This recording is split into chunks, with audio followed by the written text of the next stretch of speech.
दोस्तों, एक समय था जब दुनिया के नक्शे पर सबसे बड़े डर का एक ही नाम था, चंगेज खान और उसके मंगोल सैनिक।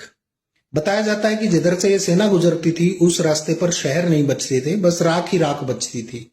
कल मैंने मंगोलों और उनकी बर्बरता को लेकर एक वीडियो बनाई तो कई लोगों के सवाल थे कि जब मंगोलों ने यूरोप, रूस, ईरान और बगदाद तक सबको रोन डाला तो भारत कैसे बच गया।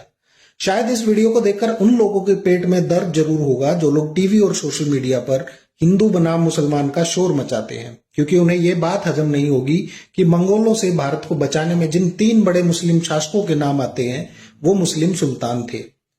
सबसे पहले मोटा मोटा जान लेते हैं कि मंगोल आखिर थे कौन और भारत के लिए वो कितना बड़ा खतरा थे। 13वीं-14वीं सदी में मंगोल का साम्राज्य चीन से लेकर यूरोप तक फैल गया था और उनके शासक थे चंगेज खान और उसके वंशज। इनकी युद्ध शैली के बारे में मैंने पिछली वीडियो में बताया था। इनकी सेना में मेनली तेज घोड़े, घातक तीरंदाज और मनोवैज्ञानिक दहशत फैलाना शामिल था। इनकी सेना इतनी क्रूर थी कि मध्य एशिया, ईरान, बगदाद तक इनके सामने टिक नहीं पाए। कुल मिलाकर एक बात तो तय थी कि अगर ये अपने पूरे बल के साथ भारत में घुस जाते, खासकर दिल्ली तक पहुंच जाते, तो शायद आज हमारी सभ्यता, हमारी भाषाएं, हमारी किताबें सब कुछ राख हो जाती। इसमें कोई दो राय नहीं कि मंगोलों की क्रूरता से भारत की रक्षा मुस्लिम शासकों ने ही की थी। सुल्तान इल्तुतमिश वो शासक था जिसने सबसे पहले भारत के लिए मंगोलों के खिलाफ फायरवॉल का काम किया और उन्होंने 1211 से लेकर 1236 तक शासन किया था।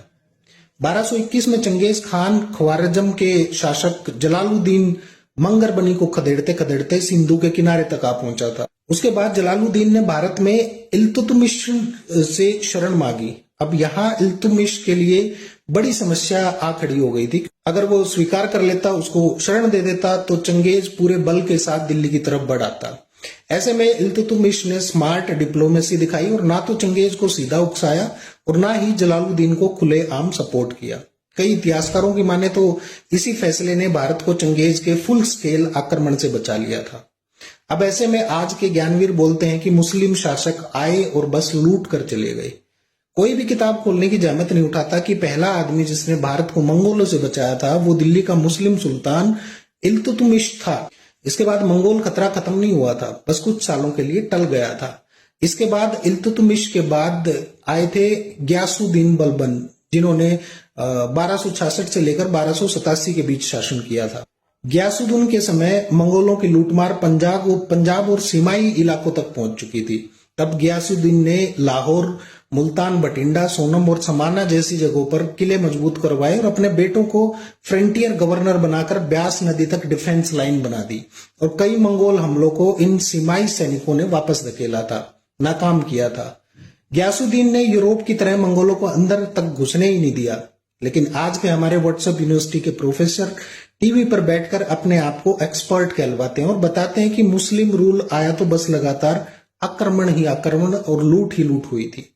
कोई उनसे पूछे कि ये वो कौन थे जो मंगोलों से लड़ रहे थे, वो लोग दिल्ली सल्तनत के ही मुस्लिम सुल्तान और उनके सिपाही थे। इसीलिए मैं हर बार कहता हूं कि इतिहास को व्हाट्सएप पर फॉरवर्ड किए गए मैसेजेस में मत ढूंढो, कभी किताब खोल के पढ़ लेनी चाहिए। अब बात करते हैं उस शासक की जिसने मंगोलों को बार बार हराया और जिसके बिना शायद दिल्ली सलामत ही ना रहती।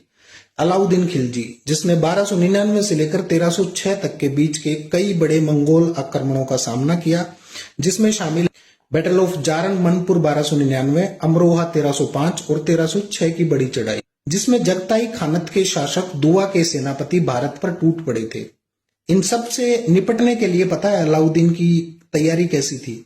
अलाउद्दीन ने एक स्थायी और विशाल सेना खड़ी की थी जिसमें घोड़े की ब्रांडिंग, जिसे दाग लगाना कहते हैं, और सिपाहियों का रजिस्ट्रेशन, उस समय पर शायद चेहरानामा कहा जाता था, ये सब रिफॉर्म की ताकि फर्जी सिपाही और फर्जी पैरोल ना चल सके।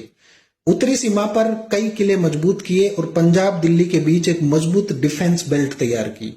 इस तैयारी का नतीजा ये निकला कि जरन मनपुर की लड़ाई में मंगोलों की बुरी तरह से हार हो गई। अमरोहा की लड़ाई में हजारों मंगोल मारे गए या फिर कैद कर लिए गए और 1306 की चढ़ाई में मलिक काफूर और मलिक तुगलक ने मिलकर मंगोलों को निर्णायक हार दी। कई इतिहासकारों का दावा है कि मंगोलों को सबसे कड़ी और लगातार सैन्य हार दिल्ली सल्तनत ने दी, जिसकी वजह से वो कभी भारत पर स्थायी कब्जा नहीं कर पाए।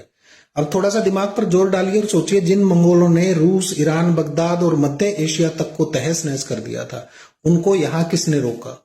इल्तुतमिश, बलबन और अलाउद्दीन खिलजी, तीनों मुस्लिम सुल्तानों ने। लेकिन आज कुछ लोग बैठकर यही बेचते हैं कि मुस्लिम आए तो भारत खतरे में था। नहीं साहब, ऐसा नहीं है। कई बार भारत बचा भी इन्हीं मुस्लिम शासकों के दम पर है, जिन्हें आप आज गालियां देते हैं, वरना आज आप नेशनल टीवी पर बैठकर सभ्यता और धर्म का फर्जी ज्ञान नहीं बांट रहे होते। और यह भी एक पूरा सच है, आपकी तरह आधा अधूरा इतिहास नहीं है। दोस्तों, इतिहास की यह कहानी किसी धर्म की जय करने के लिए नहीं बता रहा मैं मानता हूं कि इल्तुतमिश भी फरिश्ता नहीं था और अलाउद्दीन भी अपने जमाने का बेहद सख्त शासक था।